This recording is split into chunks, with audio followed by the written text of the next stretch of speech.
शंका यह था कि यद्यपि असमयादि विष्टिदेह विनापि चरुपुरुडाशादि हविर अदरम अस्ति, यद्यपि हम लोगों के शरीर के बिना भी चरुपुरुडाशादि हविष्यों को वो देवता लोग खाते ही हैं, ऐसा कोई आशंका हुआ तब कहते तथापि तदपि हविरधरम, वह हविष जो भोजन है वह भी वेष्टि देवता देह मंत्र नास्ति, वेष्टि देवता का शरीर के बिना नहीं है ना। वेष्टि देवता शरीर कौन सी है? अग्नि रूपा शरीर, उसके द्वारा हविष उनको प्राप्त होता है। वहां पर भी यद्यपि वह देवता का अग्नि देवता का जो वेष्टि देह है जो है अग्नि है, वह लकड़ी में जलता हुआ अग्नि है और वह अग्नि में सर्व इंद्रियों का संबंध नहीं हो सकता, अतः सर्व विषय भोग संभव नहीं है। अतः सर्व विषय भोग के लिए क्या करना पड़ा? उन अग्नि रूपी देवताओं को उनकी अपनी अपनी वैश्विक शरीर के माध्यम से नहीं होने के कारण से हम लोगों के वैश्विक शरीर को पकड़ रहे हैं, जिनमें सकल इंद्रियां काम कर रहे हैं और सकल विषयों को उपभोग किया जा सकता है। अतः वैष्णदेव का सृष्टि के लिए उन्होंने निवेदन किया, तो उसके अनुसार ईश्वर क्या कर रहे देखिए। ताभ्यो गाम आनयत ता अब्रुवन नवैनोयमलमिति, ताभ्यो अश्वम आनयत ता अब्रुवन नवैनोयमलमिति, ताभ्य पुरुषम आनयत ता अब्रुवन सुकृतम बतेति, पुरुषो वाव सुकृतम ता अब्रवीत यथा आयतनम प्रविशतेति। एवं इस प्रकार से जब उन्होंने निवेदन की तो उनके सामने में उन देवताओं के लिए ताभ्य गाम आनयत, गौ के आकार वाला पिंड, उसी जल प्रदान पंचभूतों से, और कर्म जीवों के कर्मानुरूप ना, कर्म स्वरूप है जल, कर्म का संकेत करता है जल, और जल प्रदान पंचभूत है, आत्मा के शरीर है, उस शरीर गाय का पिंड आकार वाला शरीर को उसने जल से निकाल करके आया, दे दिया। आनियत मैंने लेके आया और उनके समक्ष रख दी। तो उन लोगों ने देखा, देवताओं ने कहा ओहो अब्रुवन ताह, अब्रुवन ताह देवता अब्रुवन नवई नोयमलमिति, कहा हमारे लिए न मैंने अस्मभ्यम, हम लोगों के लिए अयम ये जो पिंड शरीर आपने लाया गौ आकार वाला, यह अन्न अलम हमारे लिए पर्याप्त नहीं है। फिर उन देवताओं के लिए उसने क्या किया? ताभ्य अश्वमानित, देवताओं के लिए पूरा दूसरी जल प्रदान पंचभूतात्मक और कर्म का उपलक्षण करने वाले जल से क्या किया? एक घोड़ा को लाया। फिर भी देवताओं ने कहा ताब्रवन, उन देवताओं ने कहा नवई नवई अमली थी, ये जो है शरीर जो घोड़े का आपने दिखा रहे हो यह भी हमारे लिए पर्याप्त नहीं है, सब प्रकार का भक्षण करने योग्य भी नहीं है। ऐसे गाय तेज से दौड़ नहीं सकती है, हमेशा बंधे हुए रखते हैं, उसकी अपेक्षा से घोड़ा थोड़ा ज्यादा है ना, स्वतंत्र है, तेज से दौड़ता है, ये सब तो ठीक है, लेकिन उसमें भी ज्ञान आदि शास्त्रीय ज्ञान शास्त्रीय कर्मोपासना करने का सामर्थ्य नहीं है। अतएव प्रत्येक किस प्रकार से 84 लाख योनियों का प्रत्येक शरीर को सामने लाते हैं ईश्वर, चींटी खटमल मच्छर सब लाया, और सभी में देवताओं ने कहा ये भी पर्याप्त नहीं, ये भी पर्याप्त नहीं, ये भी पर्याप्त नहीं। तब अंत में ताभ्य पुरुषम माने, तो उन्होंने देखा, तब विराट पुरुष ने सोचा इसके लिए क्या करना पड़ेगा? इन इंद्रिया रूपी कार्य और देवता रूपी कार्य का कारण मैं ही हूं, उसने अपने ही आकार वाले आकार को प्रकट कर दिया सामने। देवता लोग रहते हैं, गाय में समस्त देवता लोग रहते हैं, नहीं भोग क्यों पर्याप्त नहीं है, एक अलग चीज है। अब मंदिर में देवता है, ठीक है, अब हजारों देवताओं को रख दो मंदिर में, इतने में क्या मंदिर बोलने लग जाएगा? मंदिर खाएगा पिएगा घूमेगा फिरेगा क्या? वो नहीं कर सकता। इसी तरह से ना भूख और प्यास भले है, लेकिन शास्त्रीय कर्म उपासना कर सकता है क्या?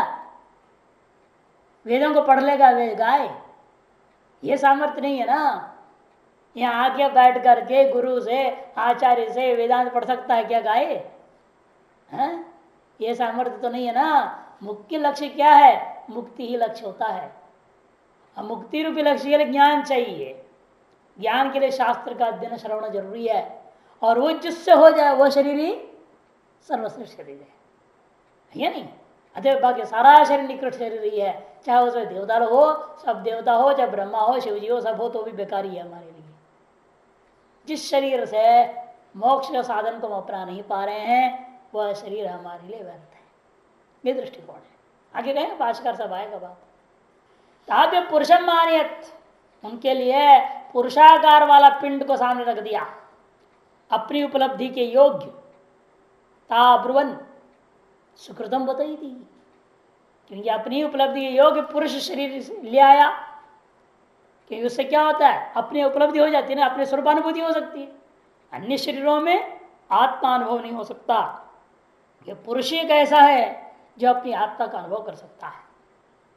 अपनी अनुभूति के योग्य विराट पुरुष स्व सदृश आकार वाला एक पुरुषाकार का चैन पिंड को सामने रख दिया। उन्होंने कहा सुकृतम बताई, देखते ही प्रसन्न होकर के देवताओं ने कहा हाँ यह शरीर बड़ा सुंदर बना हुआ है। सुष्टुकृतम स्वयं कृतम वाइदी सुकृतम, दोनों व्युत्पत्ति है। पहले सामान्य करेंगे भाष्यकार सुष्टुकृतम, बाद में विशेष व्यर्थ कर देंगे स्वयं स्वयं आत्मना स्वमायावी कृतत्वा सुकृतम ऐसे कहेंगे। पुरुषो भाव सुकृतम, निश्चित रूपेण पुरुष ही सुंदर रचना है। ताब्रवीत, उन देवताओं से परमेश्वर ने कहा क्या यथायतनम प्रविशति, अपने अपने आश्रय स्थानों में तुम लोग प्रवेश कर जाओ, घुस जाओ इसमें, इस शरीर में अपने अपने गोलकों के माध्यम से तो इंद्रियों का अभिमानी एवं अनुग्राह होता हुआ इसके अंदर प्रविष्ट हो जाओ, ऐसा उन्होंने आदेश दे दिया। तब वे क्या करेंगे, तो अगला मंत्र आएगा। एवं मुक्त ईश्वर ताभ्यो देवताभ्यो गाम गवाकृति विशिष्टम पिंडम ताभ्य पूर्व पिंडम समुद्धृत्य मूर्छित्वा आनयत दर्शितवान। एवं मुक्ता ईश्वर, इस प्रकार से कहे जाने ईश्वर ताभ्यो देवताभ्यो, उन देवताओं के लिए गाम मने गवाकृति विशिष्टम पिंडम, को आकार वाला से विशिष्ट एक पिंड को, एक शरीर को, ताभ्य एवद्भ्या, उन्हीं जल से पूर्वत, पूर्वत कह दिया जल से मैंने जल प्रधान पंचभूतों से और कर्म निमित्तक जल से, पिंडाम समुद्धृत्य मूर्छित्वा, एक संघटित करके आयों से अवयवों से युक्त करके उनके सामने में आनित मने उनको दिखा दिया, दर्शितवान। निबिड़तया परस्पर अवय संयोजन सृष्टवा इत्यर्था, मूर्छित्वा कर रहे हैं स्पष्ट रूपेण निबिड़तया परस्पर अवय संयोजन, एकदम एक आकार से विशिष्ट करने के लिए उनके परस्पर अवयवों के संयोजन के माध्यम से सृष्टि करके उनके समक्ष उपस्थापित कर दिया। गो शरीर का उपस्थापित करने के बावजूद भी गो शरीर से उपरि दंता नाम अभावेन दूर्वादि मूल से उत्खातुम अशक्यत्वादित्यर्थः, क्योंकि वो भी अलम नहीं वह क्यों कहते, गो शरीर का ऐसा हालत है उनके ऊपर के हिस्से में दांत नहीं होते, ऊपरी दंतानाम अभावात, कि नीचे दांत होते हैं ऊपर में दांत नहीं होते। अतः दूरवादी को मूल के सहित उखाड़ के खाने में समर्थ हो नहीं होते, इसलिए उन्होंने कहा कि ये भी भोजन करने के लिए पर्याप्त नहीं है। ताह पुनर् गवाकृति दृष्टवा ब्रुवन, गवाकृति को देख करके कहा न वै नो अस्मदर्थम अधिष्ठाय अन्नम मत्तुम अयम पिंडो अलम, हम लोगों को इसमें अधिष्ठित होकर के अन्न को ग्रहण करने में पर्याप्त नहीं है यह पिंड। न वै अलम पर्याप्तो, अलम का अर्थ पर्याप्त हो, अतुम न योग्य, सब कुछ खाने योग्य नहीं है, क्योंकि इसके ऊपर के भाग में दांत ही नहीं है। क्या फायदा है इसे पिंड का, है? क्योंकि मनुष्य तो मांस भी खाना चाहता है, मांस को कैसे चबा जाएगी गाय, नहीं खा सकते ना, चीर फाड़ नहीं थी, दोनों तरफ दांत तो तभी तो चीर फाड़ होगा। गवी प्रत्याख्यात है ताप्य अशम माने, तो गवों को प्रत्याख्यान करने पर, त्याग देने पर, उन लोगों के द्वारा असंतुष्ट होकर अपर्याप्त समझ करके छोड़ देने पर, छोड़ा मतलब क्या कहा उन्होंने, लेकिन उससे भी तो ही है, उसमें भी आंख काम कर रहा है, जीवा काम कर रहा है, सब बुद्धि मन सब काम कर रहे हैं, सारी इंद्रियां लगभग उसमें भी है। केवल बोलने का सामर्थ्य हम लोगों के जैसे बोलिए वो बोली नहीं बोल सकते, संस्कृत भाषा नहीं बोल सकती, बाकी तो भी बोलती ही है, आपस में गायें बात करती हैं, समझते हैं भाषाओं का अपनी अपनी वो। तथाप्यो अश्वमानयात, उनके सामने एक घोड़े के कार वाला प्रकृति आकृति वाले पशु को लाया था ब्रुवन, उनसे उन्होंने कहा न वही नो यमलिति, ईश्वर से देवताओं ने कहा यह भी वास्तव पर्याप्त नहीं है। दो या संकेत मात्र है, इसका अर्थ है इस प्रकार उन्हें पूरी 84 लाख योनियों के विभिन्न प्रकार के शरीरों को एक के बाद लाते गया, कोई भी चीज उनके लिए पर्याप्त महसूस नहीं हुआ। सर्व प्रत्याख्यान, इसलिए भाष्यकार देखो क्या व्याख्या करें, सर्व प्रत्याख्यान मैंने सगल प्रकार के पिंडों का प्रत्याख्यान कर दिया उन लोगों ने, निषेध कर दिया महाराज ये भी पर्याप्त नहीं, ये भी पर्याप्त नहीं। मच्छर तो ऐसा है दो जगह फट मार देता है उसको, खटमल बना दिया तो रात में ड्यूटी करते हो, सोएंगे तब करता है ड्यूटी अपना, हमारा खून ले लेता है वो। लेकिन उसको भी आप छोड़ते नहीं, दिन में जो है उसको किस तरह से पकड़ पकड़ के गर्म पानी डाल दिया, दवाई लगा दिया, वो कर कर मारे डालते हैं, किसको छोड़ा, सबको मार देते हैं।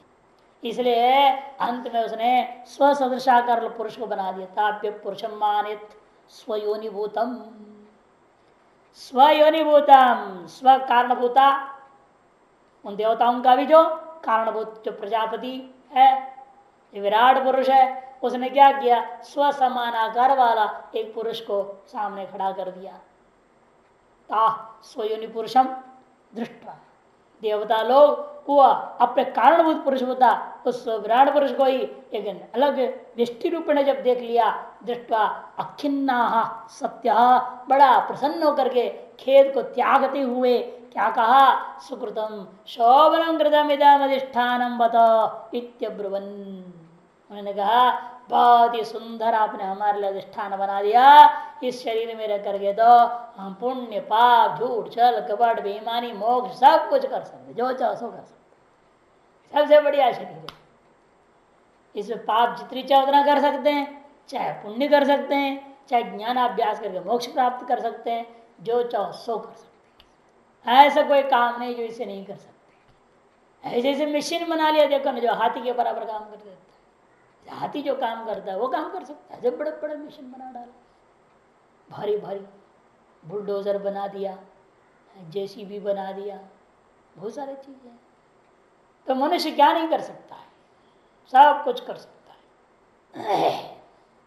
तो इसलिए कहते हैं अब्रुवान देवता ने जब कहा तस्मात् पुरुषो भाव पुरुष एव सुकृतम सर्व पुण्य कर्म हेतुत्वा, देखो इसलिए पुरुष ही वास्तव में सुकृत है। क्यों सुकृत है कि सकल पुण्य कर्मों का यह सर्वश्रेष्ठ साधन है। तो दूसरे व्यक्ति कर रहे हैं सुष्टु कृतम माने शोभनम कृतम इति सुकृतम, पहला व्याख्या हो गया। दूसरी व्याख्या स्वयं वा स्वेनैवात्मना स्वयं माया भी कृतत्वात् सुकृतम उच्यते, स्वयं स्वयं को उसने बना दिया और अपने ही द्वारा बना दिया, अपनी माया से बना दिया। स्वेनैवात्मना स्वमाया भी स्वयं कृतत्वात् सुकृतम उच्यते, इसलिए इसका नाम सुकृत पड़ा। अपनी माया से अपने ही द्वारा अपने आप को ही एक विष्टि रूप प्रदान कर दिया। जो समष्टि था उसने अपने आप को एक समष्टि रूप प्रदान कर दिया अपनी ही माया के माध्यम से, इसलिए इसका नाम सुकृत हो गया। तब प्रश्न उठेगा स्वयं कृतम इति सुकृतम कैसे हो गया, स्वयं का सुआदेश कैसे हो गया?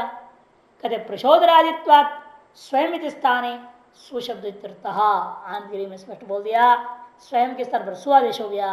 प्रशोदरादि नीचे सूत्र एक है व्याकरण में, प्रशोदरादि नीचे उस सूत्र से प्रशत के तकार लोप करके गुण कर देना, प्रशत उदरम ये सा प्रशोदर तकार का लोप, ऐसे सब काम होते हैं वर्णों का।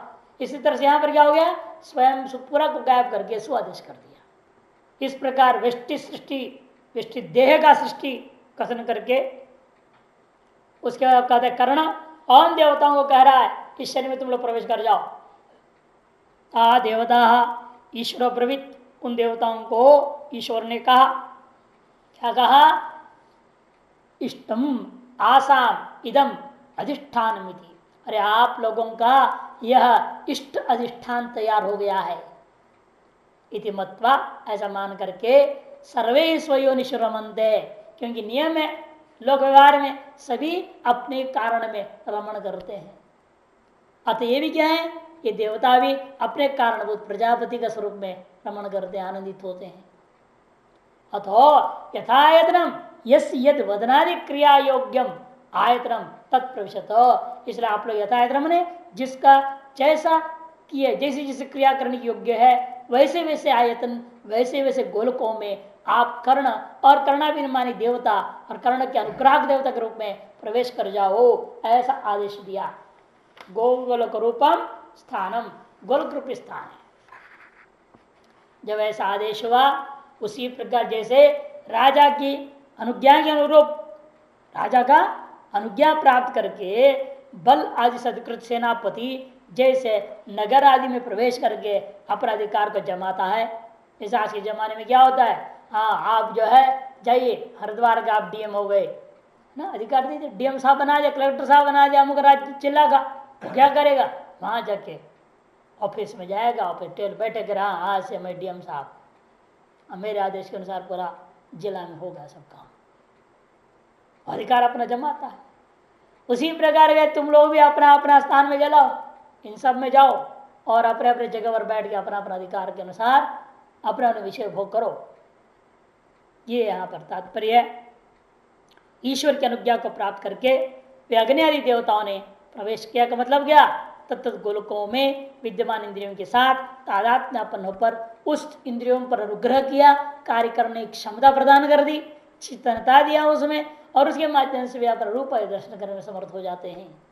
अग्निर्वाग भूत्वा मुखम प्राविशत, वायु प्राणो भूत्वा नासिके प्राविशत, आदित्य चक्षुर्भूत्वा अक्षिणी प्राविशत, दिशा श्रोत्रम भूत्वा कर्णो प्राविशन, औषधि वनस्पतियो लोमानि भूत्वा त्वचं प्राविशन, चंद्रमा मनो भूत्वा हृदय प्राविशन, मृत्युरपानो भूत्वा नाभिम प्राविशद, आपो रेतो भूत्वा शिष्टम प्राविशन।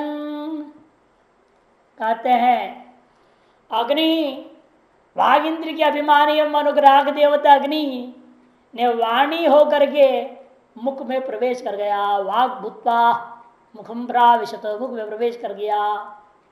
और वायु ने मैंने वायु देवता ने प्राण होकर अर्थात घ्राणेन्द्रिय होकर के, घ्राणेन्द्रिय होकर के नासिके प्राविशत, नासिका छिद्र में प्रवेश कर गया।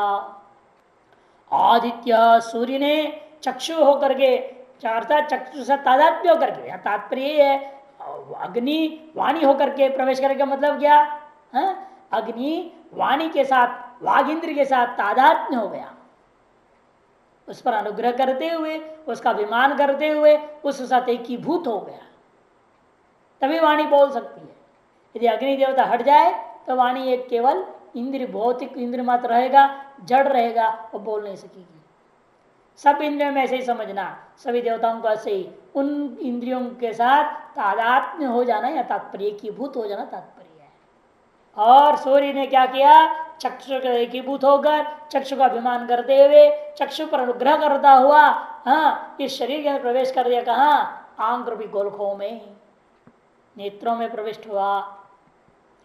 दिशा में दिग्गभिमानी देवता है, श्रोत इंद्रियों के साथ एकीभूत होकर उसका अभिमान और अनुग्रह करते हुए कानों में प्रवेश कर गए। कर्णो प्रावेशन, औषधि वनस्पति, औषधि वनस्पति से पहले कहा गया था वायु देवता ही लेना है। वे क्या किए, लोमानी भूतवा, लोम से तात्पर्य स्पर्शेंद्रिय, तुगिंद्रिय, तो इंद्रिय के साथ एकीभूत होकर उस पर अभिमान करता और अनुग्रह करते हुए त्वचम प्राविशंस, त्वचा में प्रवेश कर गए, मैंने चमड़े में प्रवेश कर गए।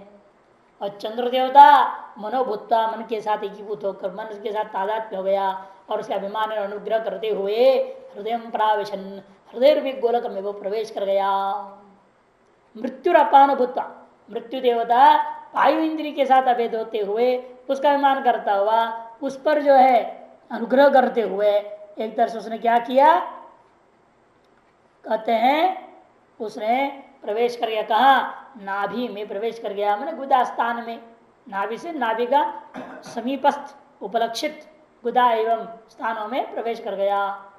आपो रेतो भूतवा शिष्टम प्राविशन, आप से बता दिया था पहले प्रजापति, प्रजापति के रूपी देवता ने क्या किया, रेत से उपलक्षितता उपस्थित इंद्रिय, उस उपस्थित से तादात्म्य होकर उसके साथ एकीभूत होकर उसका अभिमान करते हुए उस पर अनुग्रह करता हुआ शिष्टम प्रावेशन, वह शिष्ट रूपी इंद्रिय में गोलक में अर्थात उपस्थित के गोलकों में प्रवेश कर गया।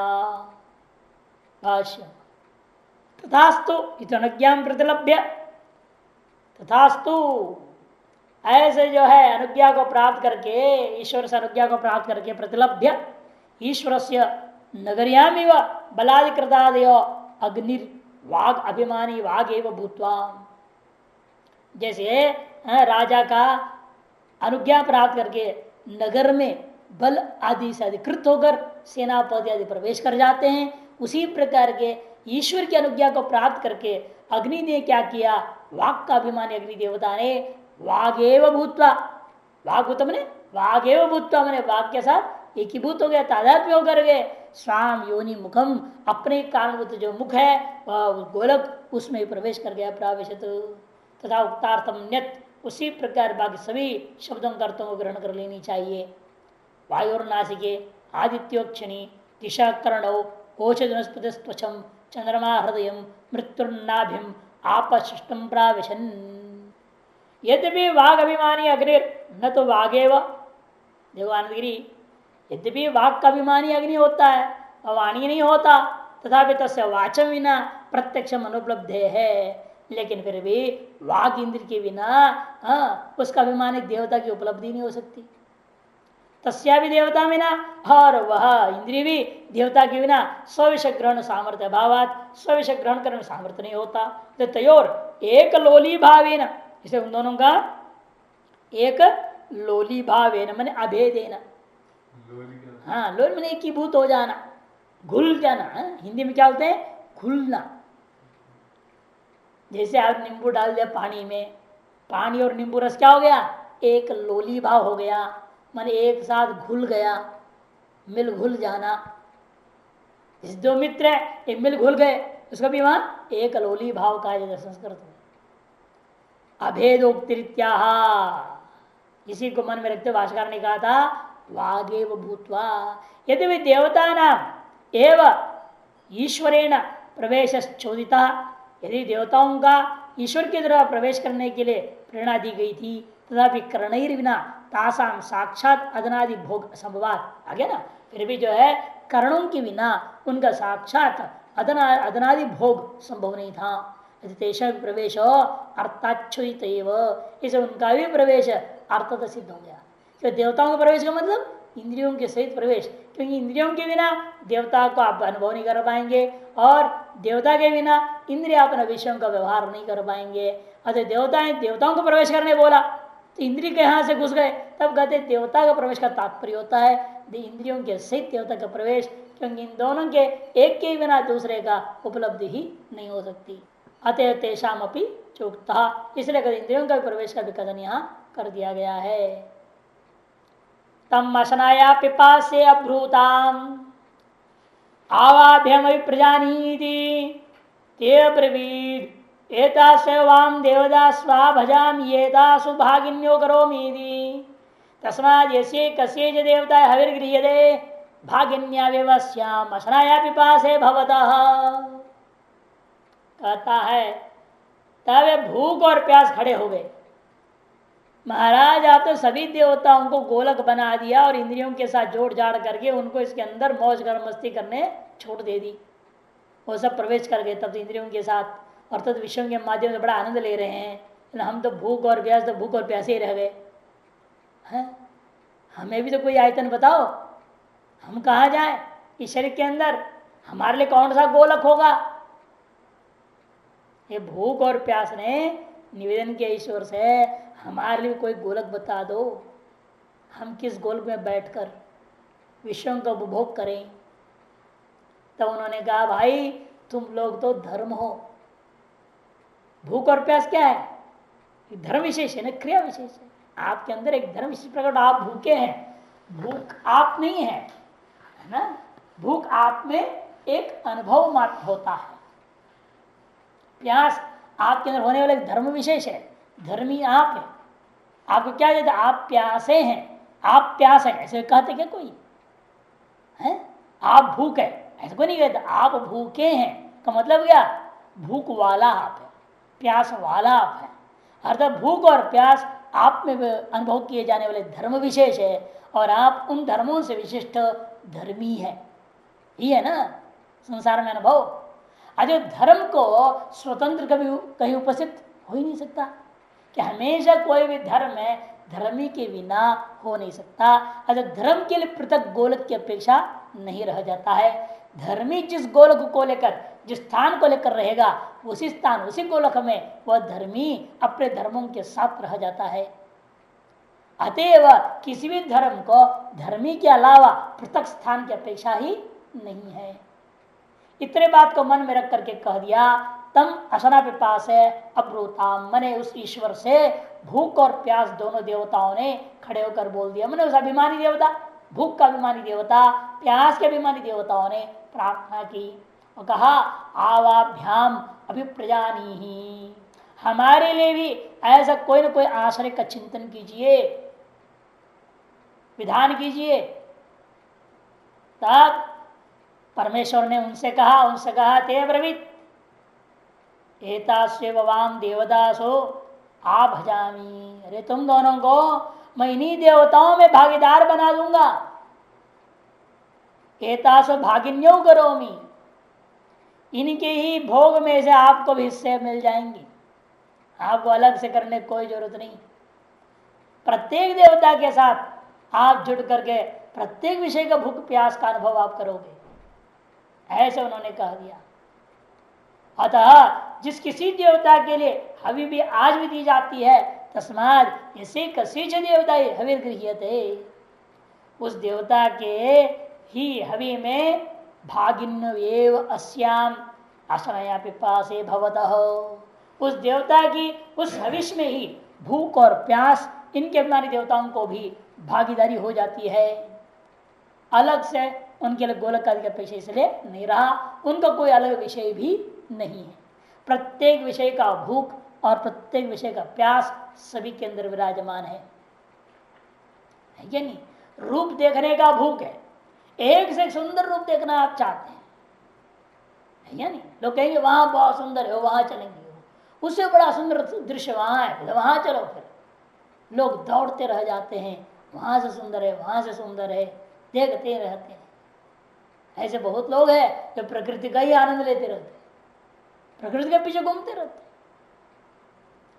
कहो मसूरी से बड़ा सुंदर दिखता है पहाड़ी बाग पर, सब भागेंगे वहां, इसलिए मैंने वहां से पहाड़ी में और अच्छा है तो उधर भागेंगे सब लोग। विचित्र दुनिया, इतनी भूख और प्यास तद विषय है और बुझती नहीं, बड़ा विलक्षण।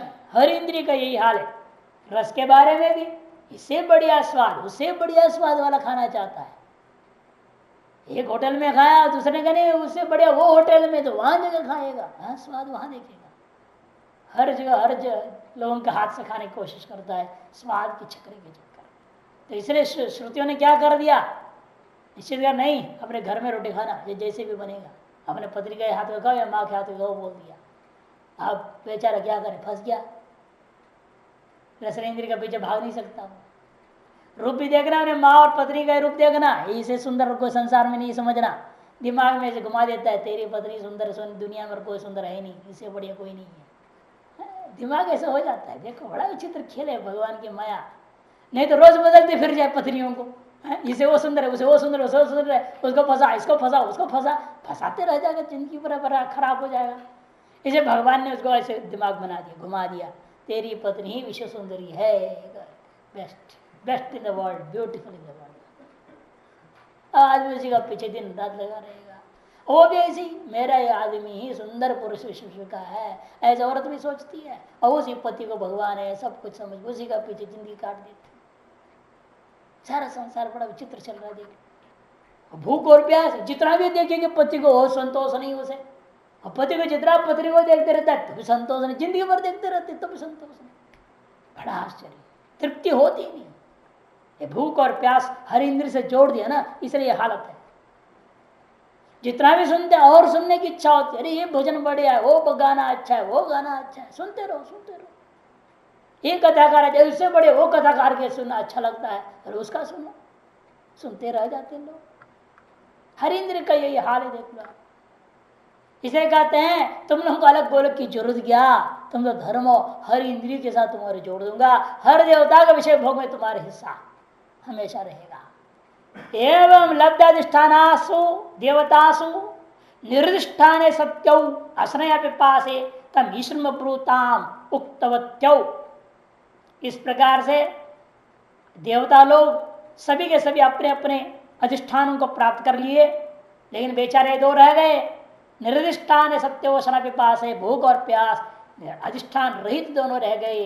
तो उन दोनों ने क्या किया, तम ईश्वर में ब्रोदाम, उस ईश्वर से उन्होंने कहा, उक्तवत्यो, क्या कहा उन दोनों ने, आवाभ्याम अधिष्ठान प्रजानी चिंत्य विधत्स्व, हम दोनों के लिए कोई न कोई अधिष्ठान को आप प्रतिज्ञा करेगा, मतलब क्या, चिंतन करे, विधान कर दें। स ईश्वर एवं मुक्त ते असनया पिपास ब्रवीत। जब इस प्रकार से उन दोनों भूख और प्यास ने जैसे जब कहा, तो इस ईश्वर ने जवाब उन लोगों को क्या कहा, कहते नहीं युवयो भाव रूपत्वा क्षेत्राद वस्तु अनाश्रित्य अन्नतृत्व संभवती। क्योंकि आप दोनों कैसे हो, भाव रूप हो। भाव रूप तात्पर्य धर्म रूप हो, आप दोनों धर्म रूप हो।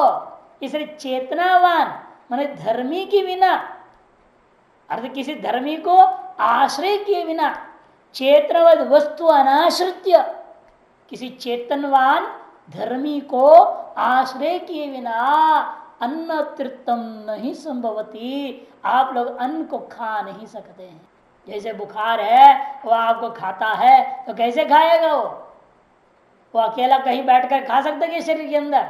नहीं, वो बुखार पूरा शरीर का व्याप्त होकर के रहता है और पूरे शरीर का खून वगैरह को सुखाने लग जाता है, दर्द बजा कर देता है, अनेक कष्ट देता है।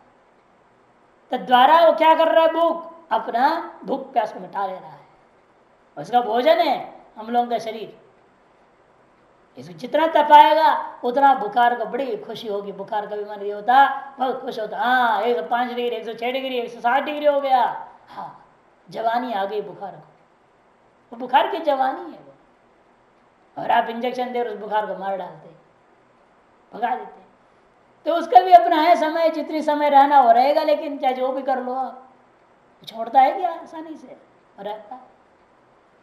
तो सभी को इस तरह से भूख प्यास बुझाने का अपना अपना अधिकार इस शरीर में अपने अपने अनुसार जो है, उन लोगों के अपने कर्म और भाग्य अनुसार न होता ही है। तस्मात् एतासु एव अग्न्याद्यासु, इसलिए इन अग्नि आदि देवता चेतन है, धर्मी है, इन्हीं में आपको भी वाम युवाम, आप दोनों को भी देवतासु अध्यात्म देवतासु, इस अध्यात्म के अभिमानी इन अधिदेवताओं में आप भजामी, अध्यात्म देवतासु आपजामी। आपजामी का मतलब वृत्ति संविभागे न अनुगृह्णामि, उनके प्राप्त हिस्से में से ही आपको भी हिस्सेदार रूपेण बना करके विभाजन करके आप पर मैं अनुग्रह करूंगा, ऐसे ईश्वर ने कहा। भोगैक देश दानी न, उनको प्राप्त भोग का ही एक देश से आपको भी कर दिया जाएगा। आनंदकार कह रहे हैं ऐसे क्यों हुआ, यदि कोई प्रश्न पूछे। असनया पिपाशय और अभी वेष्टि देह भी करणाधिष्ठात्र देवता संबंधम वक्तुम, तो यो प्रश्न अवतारी, जब भूख और प्यास को इस वेष्टि देह में भी करणाधिष्ठात्र देवताओं के संबंध के द्वारा ही उनका भी भोग प्राप्त होता है, यह कहने के लिए मंत्र आरंभ हो रहा है। क्यों ऐसे हुआ कि निर्दिष्टान सत्यविधि कारणीभूति विराट देहे अधिष्ठान विशेष यदि स्यात्, कारणभूत शरीर कौन है, विराट शरीर, उसमें यदि भूख और प्यास का कोई अधिष्ठान होता तो वेष्टि देह में भी उनका कोई न कोई अधिष्ठान होता। यानी कारण शरीर व विराट शरीर में ही भूख और प्यास का कोई अधिष्ठान नहीं था, अतएव कार्यभूत वेष्टि शरीर में भी उनके लिए कोई अधिष्ठान विशेष नहीं रहेगा। असनया पिपास और अग्नियादि नाम मुखादि एवं, जैसे अग्नियादियों को मुखादि अधिष्ठान प्राप्त था विराट शरीर में, उस प्रकार से भूख और प्यास को विराट शरीर में कोई स्थान विशेष प्राप्त नहीं था। तदा विष्टि देह भी तदेव स्यात्, जिसलिए ऐसे था इसलिए विष्टि शरीर में भी वही हाल हो गया। यहां भी इन दोनों का कोई अधिष्ठान ही नहीं रहा। जैसे तेवरिष्ठान तेषा भी न तदस्थि, जैसे अन्य देवताओं का अधिष्ठान एक एक होता है वैसे इन लोगों का नहीं है। इसलिए कह दिया ये दोनों अधिष्ठान हो गए। तो अधिष्ठान विशेषतावत युवयोग कारणे समष्टि अभावात, जिसलिए आपके लिए कारणभूता समष्टि शरीर में कोई अधिष्ठान विशेष नहीं था।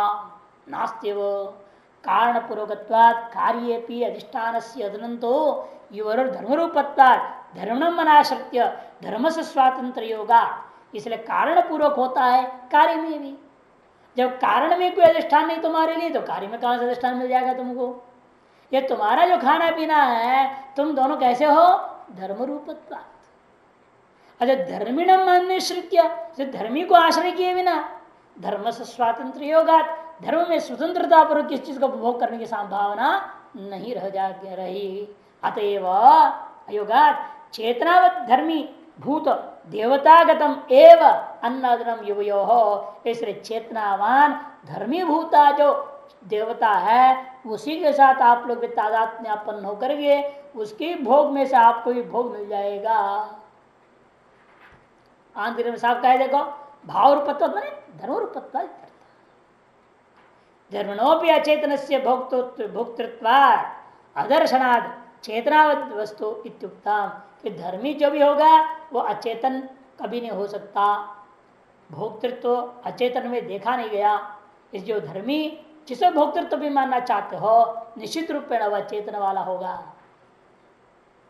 अध्यात्म देवता व्यष्टि देहगत देवता अधिदेवता समष्टि विराट देहगता हविर्भुजो अग्नियाद्य प्रसिद्ध तासित्रतः वृत्ति सविभाग न मने भोगैक देश दान एतासु भागिन्यौ, भाष्यकार कह रहे हैं मंत्रार्थ एतासु भागिन्यौ यद देवत्यो यो भावो हविराज लक्षण स्यात् तस्याः तेनैव भागेन भागिन्यौ भागवत्यो वाम करोमीति। ईश्वर ने कहा भाई एतासो इन्हीं मने जिन देवताओं का जो भाग है हविरादि रूपा उनका तेनैव भागेन उसी भाग के माध्यम से आप लोगों को भाग वाले बना दूंगा, मैंने आप दोनों को भाग से युक्त कर दूंगा। सृष्टि आदि ईश्वर एवं वेदधात, सृष्टि के आदि काल में ईश्वर ने ऐसे विधान कर दिया। तस्माद इसलिए जिसने ऐसे किया था, तस्माद इसलिए इदानीम अपनी आज के जमाने में भी आप देख रहे हो यस्य कसिज देवता अर्थाय हविर्क्रियते, जिस किसी भी देवता के लिए का प्रयोजन सिद्धि के लिए आप तत्त विषय रूपी हविष्य को ग्रहण करते हैं। चरु पूर्णाशादि लक्षणम चरु पूर्णाशादि रूपा भागिन्यवेव भागवत्यवेव अस्याम देवतायाम आसन पिपास होता, उस देवता का उसी हिस्से में से भूख और प्यास भी हिस्सेदार होकर के संतुष्ट रहते हैं। भाष्यकार के ऊपर आनंदगिरी बड़ा सुंदर बोल रहे, देखिए यद देवत्य यद देवता संबंधी यो भाग, जिस देवता के संबंधी जो भाग है क्या तस्या देवता संबंधी ना तेनैव भागेन, उस देवता का संबंधी भूता उसी भाग के द्वारा आप भूख और प्यास में भागी बना दिया जाएगा। हविर आदि से आदि शब्द क्या लेना, तत्व इंद्रिय विषयोपग्रीवे थे। हवि से केवल मुख को, क्योंकि सबसे पहला मुंह में आया मुख रूपी गोलक, इसलिए यहाँ पर हविष कह दिया। जो रोटी दाल सब्जी खाते हो इतने ही नहीं लेना, तत्व इंद्रियों के सारे विषय रूप रस गंध स्पर्श सब क्रोमी अनंतर मुक्त्वा इति शेष इति उक्ता, ऐसा कहकर उन लोगों को उन्हीं स्थानों में एक तरह से प्रवेश कर तादात्म्य होने को कह दिया। अतएव क्या है, भूख और प्यास आपके संपूर्ण शरीर में सकल इंद्रियों के माध्यम से व्याप्त होकर बैठे हुए हैं। यस्वा सृष्टियादो एवं वेदात् तस्मात् यद्यपि शब्दादि विषयेण हविषा च अग्न्यादि देवता तृप्तौ तयोर नाशे एव दृश्यते न तो तद भागिन भागित्व। कोई कह सकता है भाई शब्दादि विषय के साथ रूपी हविष का अग्न्यादि देवताओं ही तृप्त होते हैं और उनकी तृप्ति के साथ साथ वे नष्ट भी हो जाते हैं। न तो तद भागिन भागित्व, और उसके भाग के द्वारा भागी होता हो तो हमें अनुभव में नहीं आ रहा। तथापि तयो सर्वात्मना नाशे पुनः कालांतरित न स्यात्, इन वास्तव में सर्वरूपेण उनका नाश होता ही नहीं। यदि सर्वरूपेण नाश हो गया होता फिर कालांतर दोबारा आपको कोई शब्द सुनना या रूप देखने को इत्यादि नहीं मिलना चाहिए। लेकिन हर बार रोज रोज सुनने को मिल रहा है, देखने को मिल रहा है, खाने को मिल रहा है, सब कुछ मिल रहा है, इस ज्ञापन होता है। तो इंद्रियों ने एक बार ही किसी विषय को भोग करने मात्र उस विषय का नाश पूर्णतया नहीं होता। अतः स्वरूपेण स्थित तय कदाचित इंद्रिय देवता विषयोन्मुखतया प्रेरक रूपम कार्योन्मुख्यम कदाचित तदभाव रूप उपशांतिर अभिगंतव्यम। इसलिए मानना स्वरूपेण ये भूख और प्यास दोनों ही बने रहते। लगता है देवता तृप्त हो गई, इंद्रियां तृप्त हो गई हैं, लेकिन कुछ देर के लिए। आप भोजन खा लिया, बढ़िया भंडारा मिला, बढ़िया भोजन खाए, तृप्ति हो गई, बहुत आनंद आ गया, बोलते हुए पेट पर हाथ फेरते हुए बड़े मजे में आ गए, लेट गए, सो गए, तो क्या हमेशा के लिए भूख मिट गया, प्यास मिट गया? नहीं, शाम होते फिर डिमांड आ गया। वही हाल है या नहीं? इसे भूख और प्यास कभी नाश नहीं होते, कुछ देर के लिए वह अभिभूत हो जाते। वही करें स्वरूपेण स्थिति हो रहे, वह स्वरूपेण दोनों के दोनों स्थित है। तयो कदाचित इंद्र देवता नाम विषयोन्मुखतया, इसे वे दोनों क्या कर रहे हैं? इंद्रिय देवताओं को विषय के उन्मुख करके प्रेरणा देने वाले बने रहते हैं, कार्योन्मुख्यम, कार्य के उन्मुख होकर के रहते हैं। और कदाचित क्या हो जाता है? तदभाव रूप उपशांति, तदभाव रूप उपशांति देखने को मिलता है। इसे कुछ देर के लिए भूख और प्यास लगता है शांत हुए के समान, लेकिन पूर्णतः कभी शांत होकर नष्ट नहीं होते, न नाश होते हैं, न पूर्णतः शांत होते। बिना ब्रह्म ज्ञान का भूख और प्यास मिटने वाला नहीं है। तथा च हविषा देवता तृप्त असनाया पिपासयोरपि तृप्ति रूप शांति दृश्यते। इसलिए हविष के द्वारा देवता की तृप्ति होने से लगता है आपको भूख और प्यास में तृप्त हो गए, शांत हो गए। तद भाग्येन भागवत्तम उत्तम, इसी को कहा जाता है देवताओं के भाग के द्वारा इनके भी भाग प्राप्त हो गया, अतः उनकी तृप्त होने से लगता है दोनों भी तृप्त हो गए। न चक्षुरादिना रूपादि ग्रहण दशायाम असना पिपास्योर न शांति दृश्यते न सर्वत्र भागवत्तम त्योरिति संज्ञाम। चक्षुरादि के द्वारा रूपादि ग्रहण दशा में भूख और प्यास शांत नहीं है, अतः सर्वत्र न सर्वत्र भागवत्तम, इस सर्वत्र भी भागवत नहीं है, ऐसा आप आशंका न करें। क्षुत पिपासा तस्या अन्नपान दर्शन श्रवणादि न अन्नपान प्रत्याशति परितोषेण मनुष्य तृष्णा शांता इव भाति। भूख और प्यास, क्षुत पिपासा तस्य अन्नपानादि दर्शनादिना, उसका अन्नपान और दर्शन श्रवण आदि तद इंद्रिय सब ले लिया। अन्नपान प्रत्याशति प्रदोषेण, अन्नपान की संबंध से परितुष्ट होकर के मनसी तृष्णा, मन में जो तृष्णा आती है वह शांत के समान शांता इव भवति भाति। न तो यथापूर्व बाधते, कहने का मतलब पहले जैसा बड़ा तड़पन थी वह तड़प नहीं रहता है। भूख से आदमी तड़पता है, प्यास से तड़पन रहता है, और जब खाने को मिल गया, पीने को मिल गया, तो वह तड़पन नहीं रहता। इति चक्षुराशपितयोर भागवतम इत्युक्तम सायनीय दीपिकायाम, सायन भाष्य पर लिखा हुआ दीपिका टीकाकार ने ऐसा स्पष्ट किया है। देखिए सर, तृष्णा और काम क्या चीज है? वसुतस्तु असनया पिपासा शब्देन इंद्रियाणाम स्वस्व विषय गोचरो तृष्णा कामो उच्यते। वास्तव में यहाँ भूख और प्यास शब्द से ये रोटी का भूख और प्यास नहीं लेना, किंतु सकल इंद्रियों के विषय का अंदर विद्यमान तृष्णा और कामना। तृष्णा क्या काम किया? टिप्पण एक, अलाभकालीन इच्छा तृष्णा, लाभकालीन तो सा काम इति वक्तव्यम। जब तक लब्ध नहीं है, अलब्धकालीन जो इच्छा है वो तृष्णा है, अलब्धकालीन इच्छा का नाम कामना है। इसी का नाम भूख और प्यास है। तृष्णा भूख और काम प्यास। महाशनो महापापना खाना अन्य खाम ऐसे क्रोध ऐसे, काम क्या है? महाशन कह दिया, बहुत खाने वाला है कि जितना भी खिलाओ कोई भरने पूरा होने वाला नहीं है। अन्नम अदाम इत्यत्रापि अन्न अदरम स्वस्थ विषय ग्रहणम एव। इसलिए अन्न को खाने का मतलब क्या? इंद्रियों के द्वारा अपना अपना विषय को ग्रहण करना। चक्षुरादीन्द्रिय देवता नाम मुख्य अदन संभवात, चक्षुरादियों का अभिमानी देवताओं के द्वारा मुख्य खाना रूपी अर्थ घटेगा नहीं। तथा च रूपादि विषय ग्रहण तत्त विषय गोचर्यो तयो शांतिरस्ति, इसे रूपादि विषय ग्रहण के द्वारा तत्त विषय संबंधी जो वो भूख और प्यास है उनकी भी शांति देखने को मिलता है।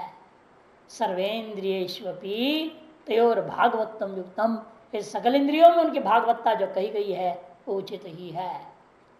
न इंद्रिय देवता तृप्ति व्यतिरेकेण न तय पृथक तृप्ति दृश्यते इति वाच्यम।